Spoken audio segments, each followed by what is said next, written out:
Hello and welcome to The Right Word. I'm excited about this because I have some information that to some could be controversial and to others may be very liberating. And everybody has seen throughout the United States and throughout the world that there have been protests and riots and all kinds of Palestine, Israel, genocide, river to the sea, all this stuff. But is there any inside information or information we can draw from to give us a better perspective of what might be really going on? That's the whole purpose of this video. So let's dive right into it. So this is about an article I found from Israel 365. It is about an American citizen named Sam. And October 7th, everybody knows what happened. Sam, felt a strong desire to go to Israel and be a part of the IDF, and so that's what he did. Now, why would he do this? So let's give a little background information, then we'll get into the real heart and meat of the information I want to present. So, he felt a strong desire to contribute to protecting the Jewish people. His grandfather fought for the American Army in World War II during the Battle of Normandy to liberate other Jews from Nazi devastation. And Sam wanted to follow in those footsteps. I can relate to that. My grandfather also fought in World War II in the Army, but he fought the Japanese in the Aleutian Islands in Alaska. Different story. Let's stick to this one. So his grandfather wore his tefillin. If you don't know what that is the little black box that contains the Torah scriptures that they wear on their foreheads and around their arms. So his grandfather wore that throughout World War II every day during wartime, didn't miss a day. So Sam took that same thing, the tefillin, and also did the same thing as his grandfather in Gaza. That's just amazing. He said, I wore him in Gaza, the same one that's been through 2 major wars for the Jewish people. But when Sam got back to the United States, to America, he was shocked and dismayed to find what many Americans were expressing hateful sentiments toward Israel and the Jews. They were calling Israel and the IDF out for crimes that they didn't do, nor would they ever do, virtually unopposed. And he felt like he needed to do something, but he wasn't sure quite what to do. And then a light bulb went up, and what he did is he and a few friends set up shop in Central Park. That's right, New York. Central Park in Washington Square, with it said a sign. He put up a sign that says, I was a soldier in the IDF, fought in Gaza, ask me anything. Wow, did that really open the doors up? So, we're going to take a look at those questions that were asked to him and how he, an American citizen who fought in the IDF in Gaza, how he would answer those questions. Let's look at it. These are the top 5 questions. Number 1, is Israel committing genocide? Very important question, very big question that's being talked about everywhere. Well, first of all, we have to define terms. What is the definition of genocide?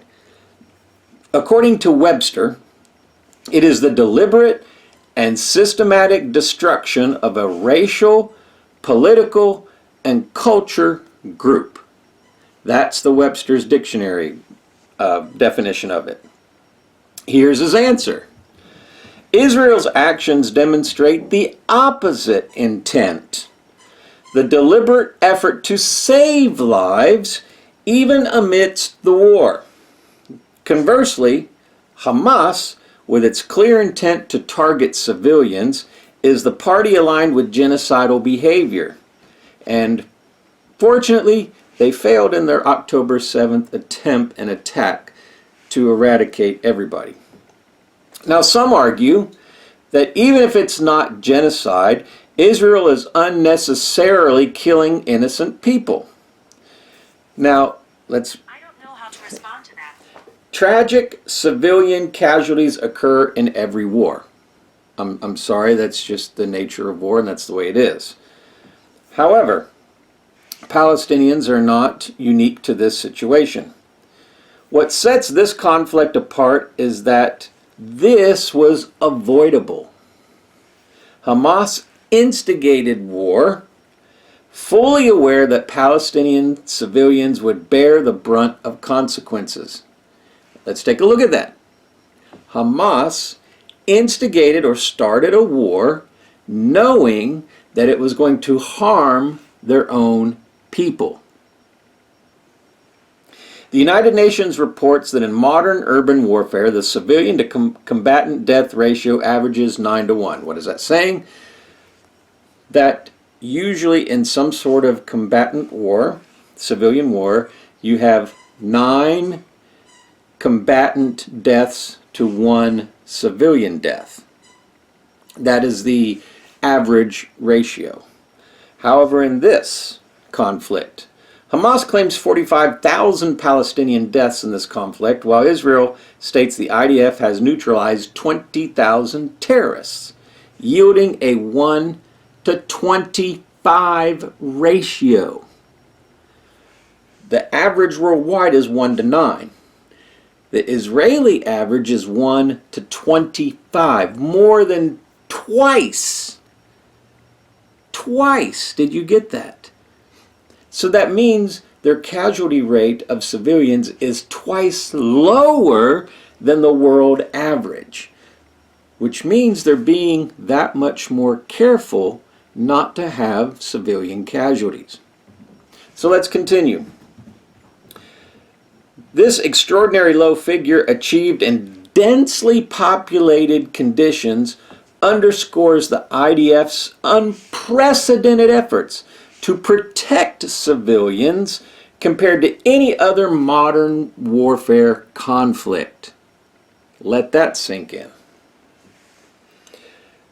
Question number 2. Why is Israel killing innocent Gazans? His answer? Israel is not targeting innocent Gazans. As an IDF soldier, him speaking, I personally risked my life to escort civilians to safety. Israel has dropped millions of warning leaflets, hacked civilian radio stations to provide evacuation routes, and made direct phone calls urging people to leave the areas. The IDF prioritizes building by building sweeps to find Hamas operatives, rather than indiscriminately bombing entire regions. Contrast this with Hamas's attack on October 7th, which involved deliberate, unannounced mass killing of civilians. Israel's actions strive to meet military objectives while minimizing civilian casualties, even under challenging conditions. So what he's saying here is that they don't go around killing innocent Gazans. They warned them, said, hey, it's time to leave, get out of the area. I don't know how much more they could have done. On the other hand, Hamas goes out of their way with human shields and putting their headquarters in hospitals and schools. All right, let's go on to question number 3. Is Gaza an open-air prison? Let's see his response. Gaza faces restrictions on movement, but these exist for security reasons. After Israel unilaterally withdrew from Gaza in 2005, displacing 10,000 Israeli settlers, Hamas seized the power leading to ongoing rocket attacks and suicide bombings. When restrictions were looser, civilians in Israel faced indiscriminate violence in cafes and in buses and in other public places. Notably, Egypt enforces even stricter border controls to Gaza, yet it faces little international scrutiny. Egypt has not accepted a single refugee or provided significant aid. Additionally, the broader Muslim world, comprising of 54 countries, has largely neglected Gaza humanitarian needs. Israel, on the other hand, has delivered 1.26 million tons of aid to Gaza, an unprecedented act for a nation at war with an enemy controlling the territory. Despite this, double standards persist. So, is it an open-air prison? No. He says not only are the Muslim countries not accepting their own, they don't want their own, and have made it plain, said Israel has gone out of their way to provide humanitarian aid, and lots of it in 1.26 million tons. Has never been heard of in any time of warfare. Question 4, and this is a big one. What about the Nakba? And I'll tell you what that means in just a second.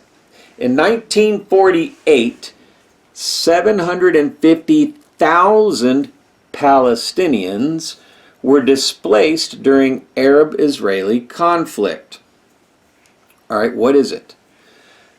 The Nakba, which is Arabic, meaning the catastrophe, refers to the mass displacement and dispossession of Palestinian Arabs during the 1948 Arab-Israeli War. This event involved the forced removal of hundreds of thousands of Palestinians from their homes, loss of their land, property, the destruction of Palestinian society, and the suppression of their culture and national identity. The Nakba continues to be a central element in Palestinian history and identity. Now that's the definition. Let's look at the real information that they don't tell you. Here's Sam's answer. However, it was Arab leadership, not Israeli. Did you hear me? Arab leadership. The Grand Mufti of Jerusalem, Muhammad Amin al-Husseini, that urged Palestinians to leave. He told them to leave, commanded them to leave, urged them to leave. Their own leader told them to leave, not because of Israel. Here's the truth. Because he said, you guys can come back after we wipe out all the Jews. When did he say this? Oh, he said this when he was meeting with Adolf Hitler. Did you hear that? He was meeting with Adolf Hitler saying, I'm going to tell all my people to get out so that we can wipe out all the Jews. That's the real story. So the leader, Muhammad Amin Husseini, is the one that told them to leave, made them get out. And that they could return after Israel's destruction. Now when the war ended in defeat, these displaced Palestinians could not return. At the same time, though, 900,000 Jews were kicked out, expelled, or even killed in Arab countries where they had lived for centuries. Communities like Iran, Syria, Lebanon, Yemen, and Egypt. So why is it that the Palestinian Nakba highlighted while the Jewish Nakba is ignored. So what he's saying is, oh, everybody thinks that Israel kicked out all the Arabs, but no, they were told to leave by their leader. Yet when Jews get kicked out of Arab countries, nobody talks about that. All right, number 5. Is Israel a racist apartheid state? All right. Once again, we have to define terms. What is an apartheid? Obviously, that came about in South Africa when apartheid was when you had the white dominant leadership imposing restrictions on people that were not of the same race or color. Now, this is ironic. Here is Sam's response to this to see if Israel is participating in an apartheid. This claim is ironic that Israel grants more rights to Arab citizens than any other Middle Eastern country. 2 million Arab Israelis enjoy freedom of movement, voting rights, free speech, religious freedom, and the right to protest. They can even serve in the IDF, and Sam personally has served alongside Arab Israelis. Real apartheid exists in areas where Jews are completely banned or barred, like Gaza or Area A, West Bank. What is an Area A? Okay, I'll describe that. Area A comprises approximately 18% of the West Bank, Judea and Samaria, and is under Palestinian political and military control. So you have the Palestinian in control of Israeli territory. They call it Area A. It contains major cities and other environs like Ramallah, Bethlehem, Shiloh, Shechem, they call it Nablus, Jenin, Tukarim, and even Jericho. Do those sound familiar? Oh yes. Bethlehem, where Jesus was born. Jericho, that Joshua conquered on the way to the Promised Land just after Moses. So these are important places that you hear of in the Bible that are controlled by the Palestinians, that Jews are not allowed to enter. So furthermore, the Palestinian Authority spends $350 million annually on programs that incentivize terror attacks on Israelis, perpetuating violence rather than coexistence. So calling Israel an apartheid state undermines the suffering of actual apartheid victims and ignores the progress made by Arab Israelis within the Israeli society. So is Israel racist in an apartheid state?